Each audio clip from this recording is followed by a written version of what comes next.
할렐루야. 1호선 저녁기도에 오신 여러분들을 주님의 이름으로 환영하고 축복합니다.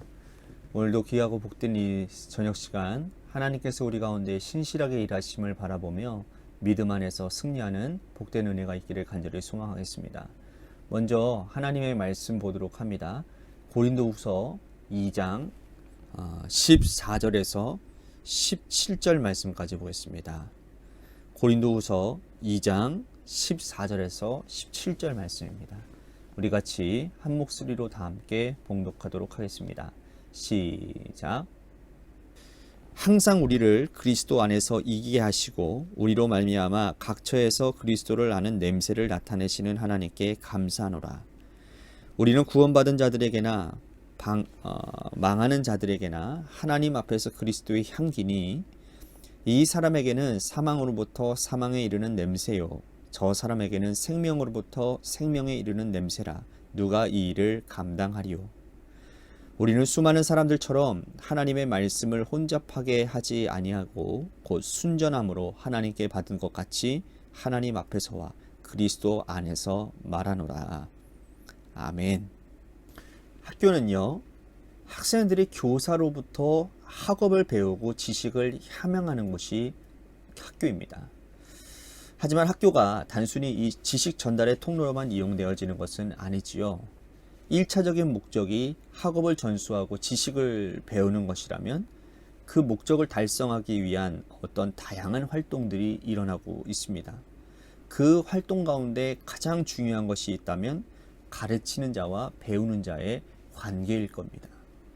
이 관계가 무너지면 지식 전달에 걷잡을 수 없이 무너질 수밖에 없습니다. 특별히 사춘기 시절을 지내는 학생들에게 이 교사와의 관계는 그들의 미래를 결정짓는 아주 중요한 시금석이 될 수밖에 없는 것이죠. 관계가 좋으면 학업 성적도 좋을 것이고 관계가 나쁘면 공부하기 싫어하고 학업 성적은 자동적으로 떨어지게 되는 것이죠. 자, 복음도 이와 같은 현상을 보입니다. 하나님께서 사람을 통해서 복음을 전하셨기 때문에 이 복음을 전하는 자와 받아들이는 자의 관계가 무척이나 중요하다라는 거예요. 예수님께서 이 땅에 오셔서 제자들을 세우셨습니다. 그런데 그 상태 그대로 복음의 전달자가 되기에는 부족했다라는 거예요. 주님은 제자들을 3년 동안 훈련시키십니다. 말씀과 다양한 방식으로 훈련을 시키셨어요. 때로는 둘씩 짝을 지어서 복음을 전하기도 했습니다. 이 모든 것들이 다 훈련이었어요. 예수님께서 승천하시고 난 다음에 제자들에게 성령을 부어주십니다. 성령 받은 제자들은 완전히 딴 사람이 되어버렸어요. 이제는 그들은 복음을 전하는 만큼 아주 훌륭한 인격을 가진 거듭난 사람들이 다 되었습니다. 그제야 그들은 복음의 전달자로서의 사명을 감당할 만한 사람들이 되었다라는 거예요. 과거 우리는 이 선포하는 방식으로 전도를 했습니다. 우리도 지금 노방전도를 나가고 있습니다. 예수님 믿고 구원받으세요. 하지만 요즘에는 많은 이제 정도의 시스템들이 바뀌게 되었습니다. 노방전도가 나쁘다는 게 아니에요. 노방전도 반드시 해야 됩니다. 그 일을 통해서도 반드시 열매 맺게 되어집니다. 귀한 일들이에요. 그렇지만 이 일도 중요하지만 그러나 관계 전도도 중요하다라는 거예요. 내가 더 속해 있는 곳이 많잖아요. 내가 지내는 모든 일과의 삶의 시간들이 가정, 일터 아니겠습니까? 그러니까 그 주변에 만나는 관계 가운데서 전도를 하는 것이죠. 좋은 관계를 통해서 상대방의 마음을 열고 그들의 생각을 얻고 또 그 위에 복음의 씨를 뿌리는 겁니다. 이처럼 복음을 전하는 데는 관계가 아주 중요하다라는 거예요. 바울은 이것을 잘 알고 있었기 때문에 자신과 고린도 교회의 관계가 어긋나는 것을 두려워했어요.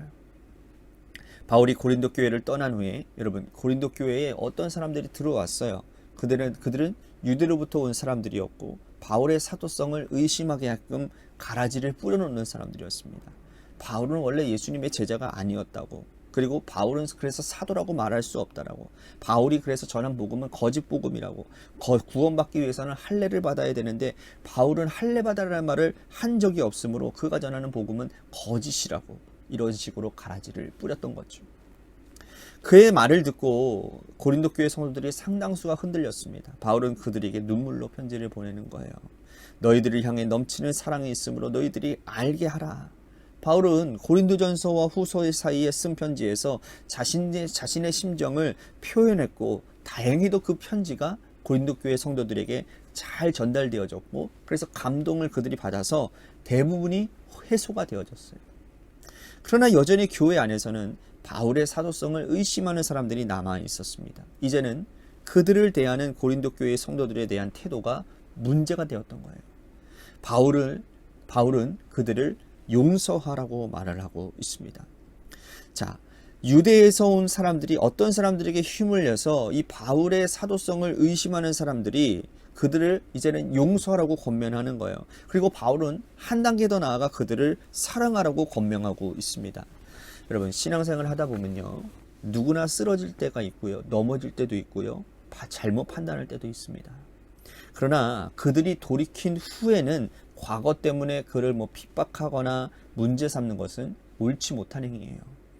그를 용서했으면 더 많은 사랑을 그에게 베풀어 주라고 바울은 부탁하고 있는 것이죠.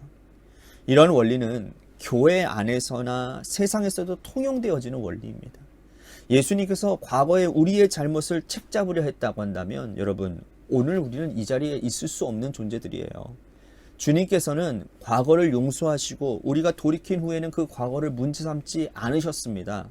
그러므로 오늘 우리는 당당하게 믿음 생활할 수 있는 거예요. 교회 안에서 회개한 자에게 사랑을 나타내고 용서하는 넓은 마음을 우리들에게 주님은 지금 요구하고 계신다라는 것이죠. 혹여나 여러분, 옛날 일들을 자꾸 들추어내서 그 과거 때문에 새로운 관계로 나아가지 못하는 여러분들 계십니까? 그렇다고 한다면 오늘 그 마음을 주님께 내려놓으시고 오늘 새 마음으로 넓은 마음, 용서하는 마음, 사랑하는 마음이 충만해지기를 축복하겠습니다. 자, 이어서 바울은 디도를 통해서 보낸 세 번째 편지에 대한 답을 듣지 못했을 때 얼마나 불안했는지 말을 하고 있어요. 디도는 눈물로 쓴 편지를 가지고 간 사람이었습니다. 자, 편지를 들고 간 이 디도가 바울에게 아직 도착하지 않았을 때 바울의 마음이 편치 못했던 거예요. 드로아에서 복음을 전할 문이 열렸으나 마음을 놓고 복음을 전하지를 못하는 겁니다. 고린도 교회의 성도들과의 관계가 어긋나서 그 영혼들이 잘못됐을까봐 노심초사하는 거예요. 노심초사하는 거죠. 바울은 이어서 자신의 정체성을 말을 하는데 뭐라고 얘기하느냐? 자신은 그리스도의 향기라고 얘기를 하고 있습니다. 여러분, 향기는 모든 사람들에게 전달되는 거예요. 바울은 자신을 왜 향기라고 표현했는가? 바울이 말하는 향기는 뭘까요? 하나님의 말씀이에요. 하나님의 말씀이 변질되어지지 않고 왜곡되지 않고 그대로 전달되어지는 것, 그가 하나님의 말씀의 향기를 주변 사람들에게 맡게 하는 것, 그것이 자신의 사명이니 너희도 나를 본받는 자가 되어 하나님의 말씀의 향기를 풍기는 자가 되라고 지금 말씀하고 있는 것입니다. 자, 그리고 말씀을 혼잡하게 하지 않는 것이 진정한 그리스도의 향기를 풍기는 자들의 사명이라고 말씀을 하고 있어요. 유대에 와서 고린도 교회를 어지럽게 하는 어떤 사람들은 하나님의 말씀을 혼잡하게 하는 사람들이었습니다. 그들은 그리스도의 향기가 아니라 세상의 악취를 풍기는 사람들이었어요.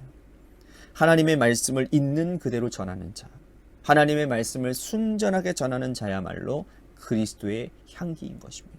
바울은 그런 의미에서 누구보다도 그런 사도였어요.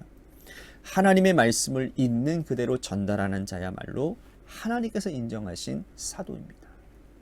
바울은 복음을 순전하게 전했고 왜곡시킨 적이 없기 때문이에요. 오늘 우리도 그리스도의 향기가 되라고 말씀을 하고 있습니다. 하나님의 말씀은 입으로만 전하는 것이 아니에요. 행동으로도, 눈빛으로도, 관계로도 전하는 것입니다. 오늘 우리가 만나는 모든 사람들, 앞으로 여러분들이 만나는 모든 사람들, 관계 맺는 사람들에게 그리스도의 향기가 될 수 있게 되기를 축복하겠습니다.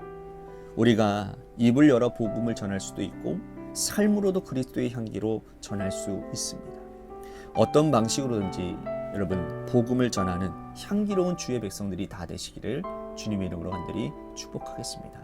오늘 말씀 생각하면서 하나님, 복음을 위한 좋은 관계를 맺는 그러한 사람이 되기를 원합니다. 옛날 잘못에 사로잡혀서 옛날의 그런 나쁜 모습들에 사로잡혀서 새로운 관계로 나아가지 못하는 나의 그런 악습들, 나의 그런 부정적인 마음들, 정결치 못한 마음들을 하나님 이 시간 나를 회복시켜 주시고 깨끗하게 하나님 나의 마음을 치유하여 주옵소서. 또한 말과 행동으로 그리스도의 향기를 드러내는 삶을 살게 해달라고 오늘 말씀 생각하면서 기도했으면 좋겠습니다. 또 한 가지 우리 같이 기도할 것은 하나님의 교회를 위해서 간절히 기도합니다. 여러분들의 기도와 여러분들의 헌신이 주님의 교회를 아름답게 세워가고 있습니다. 이 아름다운 일들이 더욱더 넘쳐날 수 있게 되기를 여러분들 기도해 주시고, 또한 하나님이 기뻐하시고 이웃을 행복하게 하는 그런 비전을 품고 나아가는 교회가 되게 하시고, 재개발 가운데 있는 교회를 위해서도 간절히 기도해 주시기를 바랍니다. 또한 우리 육신의 연약함으로 질병으로 고통당하시는 분들을 위해서 기도했으면 좋겠습니다. 우리 김은정 지사님을 위해서도 기도해 주시고, 또 김은정 지사님 아버님을 위해서도 기도해 주시기를 바랍니다. 또한 김순환 권사님 아드님을 위해서, 또한 이종민 장로님과 박순식 장로님, 또한 이지후 어린이, 어저께 제가 장은주 성도님이랑 이제 티타임을 가지면서 이제 얘기를 나누는데, 지후가 아직 다 나은 게 아닌데 이렇게 기부스를 풀고 막 이래서 다 나은 줄 알았어요, 저는. 그런데 그렇지 않다고 하더라고요. 아직 이렇게 다친 것이 이제 자리를 잘 잡아야 되는 그런 중요한 시기 가운데 있는데, 아기가 이제 불편하니까 자꾸 이거를 풀어가지고 이게 덧날까봐 이제 걱정이 된다고 그러시더라고요. 우리 지후의 팔 치유함을 위해서도 기도해 주시기를 바라고요. 박순식 장로님을 위해서도 기도해 주시고, 원로 사모님을 위해서도 기도해 주시기를 바라겠습니다. 마지막으로 여러분들의 삶의 자리와 여러분들의 자녀들을 위해서 기도하시다가 이 시간 돌아가시기를 바라겠습니다. 노래 끝날 때까지 우리 같이 합심하여 기도하도록 하겠습니다. 기도하시겠습니다.